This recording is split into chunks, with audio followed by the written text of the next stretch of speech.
systems of equations in three variables is what we're going to look at today. Now, if you notice, I've got an example problem there. It says seats closest to an amphitheater stage cost $30.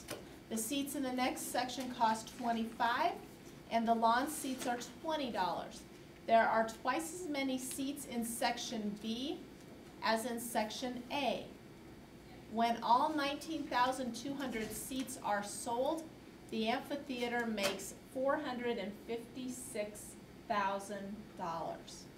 A system of three equations in three variables can be used to determine the number of seats in each section. And so what we're going to be doing is we're going to be now looking, instead of two systems of two equations, we're going to now look at three equations with three different variables. Now the techniques we're going to look at solving those today are not the only way to solve those. We're going to eventually look in something known as matrices, which is a way that I like to solve systems of three equations. But today we're just going to use lots of elimination and lots of substitution. So whenever we get an answer, okay, when we had substitution and elimination, we would always have an answer x comma y. Today you're going to have ordered triples, which will be, oops, for some reason I drew a line, there we go. It'll be x comma y comma z. And we call that an ordered triple because there are three parts to that answer. X, a y, and a z. So an ordered triple, you can see the definition there, is a solution to a system of three equations in three variables. So then now let's go ahead and look at a problem. Here you go. 3x minus 2y plus 4z equals 35. Negative 4x plus y minus 5z equals negative 36. And 5x minus 3y plus 3z equals 31.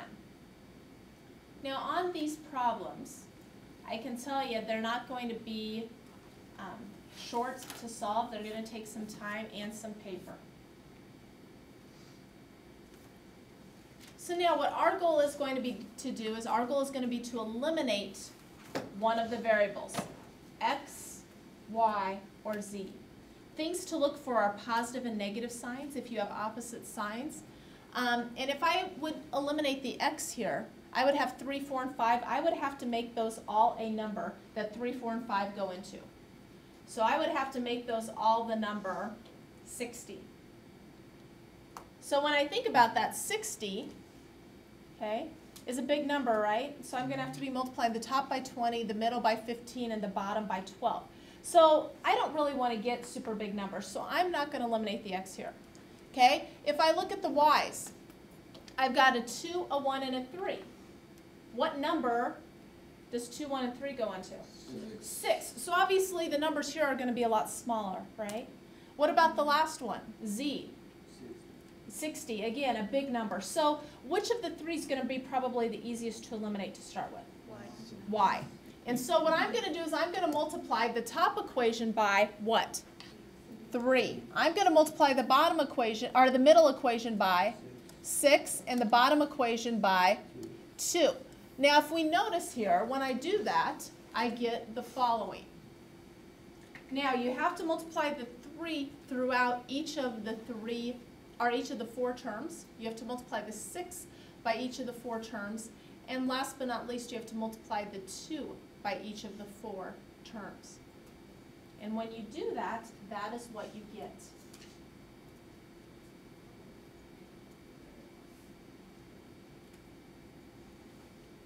Okay, so I'll let you go ahead and get that down, and then we'll talk about our next step.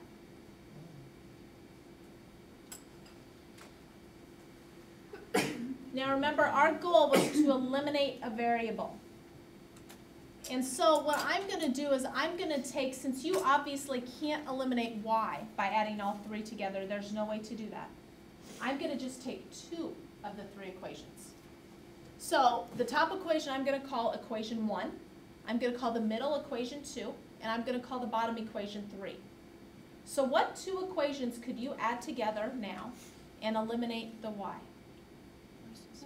1 and 2. Good. So I'm going to add equation 1 and 2 together. So let's go ahead and combine those. So I get 9 and negative 24, which is what? So I have negative 15x. I have negative 6y plus 6y, which is what? 0. That's gone. So then I have 12 and negative 30z, which is what? Negative 18z. And what will that equal? Negative 111. Now the negative 111 came from adding 105 and negative 216. So now I need to add another two equations together so that I eliminate the y as well. So what would be another two equations? 2 and 3. Very good. So I'm going to add these two together. And I'm going to put my answer right below the purple equation I've just written. So negative 24x plus 10x is what? Negative 14x. Good. What happens to your y's? They're gone. Negative 30 and positive 6. Negative 24z. And then last but not least, what will that equal? 254. Negative what? 254? Negative what? I'm just doing that math. So I'm doing How about negative 154? okay. And so then now, this looks real familiar, what we have in the purple and the blue, because we've already done lots of practice with those. So now what we're going to have to do is do elimination and substitution all over again with these two equations. So I have negative 15, 18, 24, and 14. What variable do you want to eliminate? Z. Z, okay. So I've got 18 and 24. What do those both go into? 36. No. Bigger. Wait, what? Easiest way. Okay, start with 24. 24 times 2 is 48. Does 18 go into 48? No. So let's take 24 times 3. What's 24 times 3? 72. Does 18 go into 72? Yeah. So what times 18 will give me 72? 4. Good. What times 24 will give me 72? 3. And I'm going to actually make this a negative 3. Why am I going to make this a negative 3? Yep, because they're both negative, and so I need to make one of them an opposite sign. So I'm going to take 4 times negative 15, and I get negative 60x. 4 times negative 18 is negative 72z. And then 4 times negative 111 is negative 444. Now let's do that with the bottom equation. What do you get from the bottom equation? 42x, good. Plus 72z equals 462. Good. So I'm going to add those together. And when you add those together, what do you get? Yep. Negative 18x equals 18. Woo, that worked out nice. So then now, what does x equal? Negative 1. So x equals negative 1. So now goes the process of working backwards. So I'm going to start working backwards. So I'm going to go to either my green equations or my blue and purple. And I'm going to pick one of those. So I've got 4 equations to choose from. Good rule of thumb is to pick the one with the smallest numbers. So either the purple or the blue. It doesn't matter which one. Blue. Okay, you want to pick the blue. Okay, so let's pick the blue one. In place of the blue one, I'm going to put x as negative 1. So I've got negative 14 times negative 1 minus 24z equals negative 154. So all I did is plug in negative 1 as x. So now negative 14 times negative 1 is 14 minus 24z equals negative 154. What's my next step going to be to do? Yep. So minus 14 to both sides. And so I get negative 24z equals negative 168. What do you do now? Divide by negative 24, good. And so what does z equal? 7. So now it's kind of like unwrapping a package, because we started by wrapping it all up and getting x equals negative 1, and we're unwrapping it now. So instead of going to the green, the blue, and the purple, I'm going to go back to one of the 6 starting equations. It doesn't matter which one. Okay, once again, a good rule of thumb is to pick the one with the smallest numbers, because then that way we'll probably make less mistakes. So of the equations, a good one to pick would probably either be this one right here, or I could pick the first one. It doesn't matter. Okay? No, we're not done, because we got to find what y is. We found what x and z are, now we got to find y. So let's go ahead and pick that equation I've starred.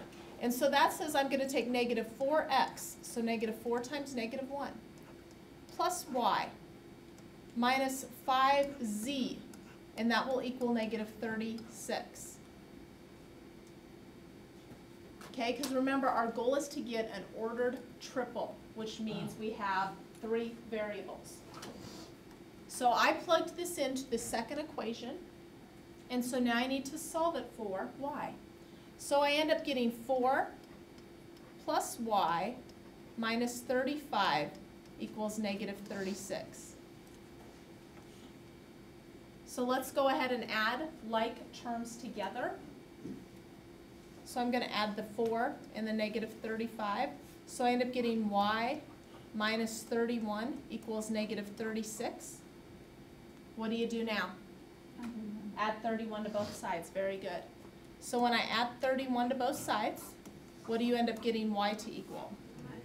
Negative 5. So remember, our answer was an ordered triple, which means I start with parentheses, and then I'm going to put x. What is x? Negative 1. What is y? Negative 5. What is z? 7. And so our solution to that is negative 1, negative 5, 7. Yeah, you can see a lot of work.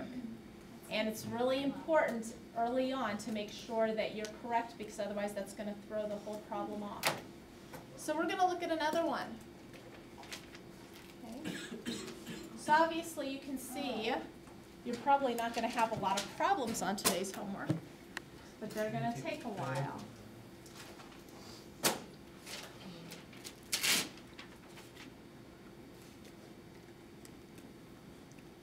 So there's our next system of 3 equations.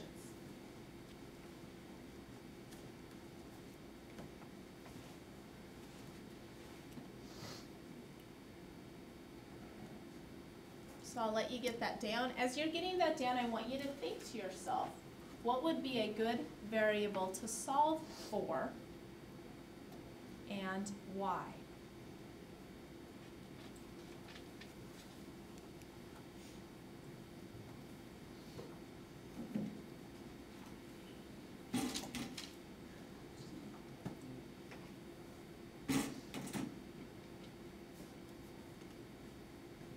All right, so I've already heard some of you. What would be a good variable to solve for? Z. Z, good choice. What are we going to multiply everything by? 2, Yep, 2. 5, 10. 2, 5, and 10. Very good. So go ahead and do that. When you get done, you can go ahead and check your work with what I have on the board.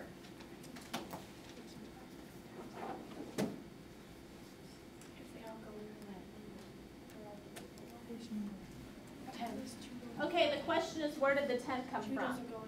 5, 2, and 1 all go into 10. That is the smallest number. 5, 2, and 1 all go into.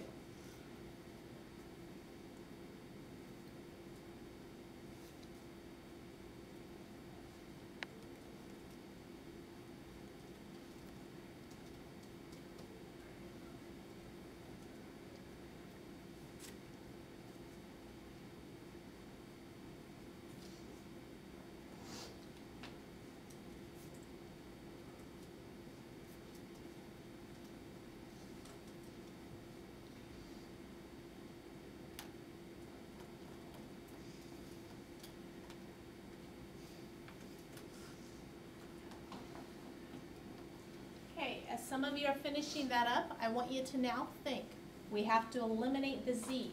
So what two equations could I add together and eliminate a z? The top two? Yep. Okay, so let's go ahead and add those together. And I'm going to write those as the purple equation. So if I add those together, I get negative 11x plus 33y equals, Wait, why'd you get 33y? 8 plus 25 is 33. Oh, And then you have 36 and negative 135, but, which is negative 99. but the 25, 8y plus 25y is 33. isn't that negative though? 'Cause, I don't think so. Did somebody else get those same three? Okay. Now, what would be another two equations that you could add together? the middle and bottom. The middle and the bottom. Okay, so when I add those together, what do you get? Negative 65x plus 55y equals what? Negative 305.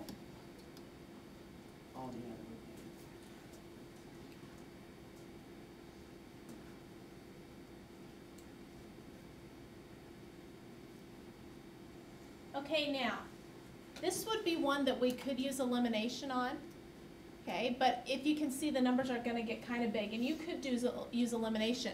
I'm noticing something about that purple equation. Can somebody tell me what you notice? They're all divisible by 11. So you know what, let's just do that and see what ends up happening. So let's divide each of them by 11. Let's divide x, y, and the 99 by 11. So I'm going to basically divide each of these by 11. And what does that end up becoming? Negative 1 X plus, 3y equals negative 9. oh. So now what does this look like it's set up for? That looks like it might be set up for substitution. Okay, so that would be another technique you could do. And so we're actually going to use substitution here. We could use elimination if you would want. The numbers are going to get pretty big. Okay, but in this one, if I subtract 3y,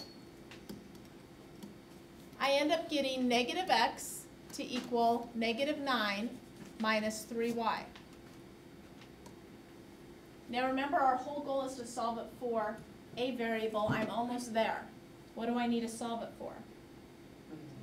X. So really, what do I need to do? Make everything the opposite sign. So x equals 9 plus 3y. So where am I going to go plug that? Yep, to the blue equation. Yep, so let's go ahead and plug in 9 plus 3y to the blue equation.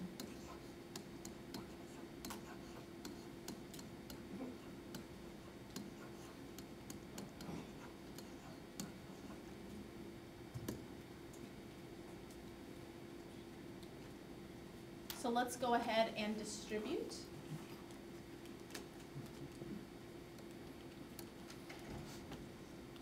When you distribute, you get negative 585 minus 195y plus 55y equals negative 305. Okay, next step will be to get like terms together. So getting like terms together, I get negative 140y minus 585, and that equals negative 305.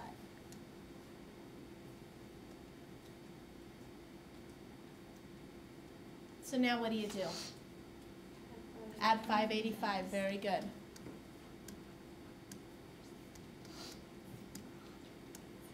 So I end up getting negative 140y equals 280. Oh, that worked out really nice. Divide by negative 140. And what do you get y to equal? Negative 2. Now the beauty of this problem is that now, when I'm plugging y back in, I just have to plug it back in here to the yellow equation, and it should work pretty slick. So I end up getting x to equal 9 plus 3 times negative 2. And so, let's go ahead and add 9 plus 3 times negative 2. And so if I add 9 plus 3 times negative 2, I get what? 3. 3. And so now I've got x is 3, y is negative 2. What do I need to find next? Z. So where can I plug that into? Plug what into? To the top, yeah, to any one of the original equations. Doesn't matter which one. Third one. You want to pick the third one? Okay. So if I plug that into the third one, I get negative 5x, so negative 5 times 3, plus 3 times negative 2, minus z equals negative 17. The only caution I have for you is to make sure you don't lose that negative sign on the z. So I end up getting negative 15 plus negative 6 minus z equals negative 17. If you add like terms, you get negative 21 minus z equals negative 17. What do you do now? Add 21. Add 21, very good. So when I add 21, I get negative z to equal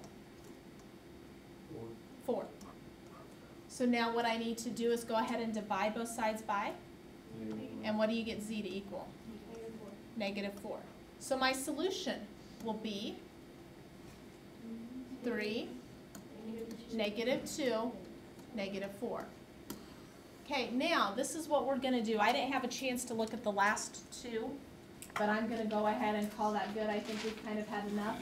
I'm going to probably change the assignment a little bit from what we have here. We will finish this on Thursday after you've taken the ITBS part. That one only takes 15 minutes, so we'll still have half of the period. And so what I need you to do on this one, you should be able to do all but number 12. You should be able to do all the problems listed here except number 12. So that's what we need to have for Thursday. Well, we will continue with it Thursday. This is going to be due Friday. Okay. So that would probably be a good rule of thumb. Try over these next 2 nights to work on those. If you have questions, come in and see me. But this assignment will be due Friday. Do you want this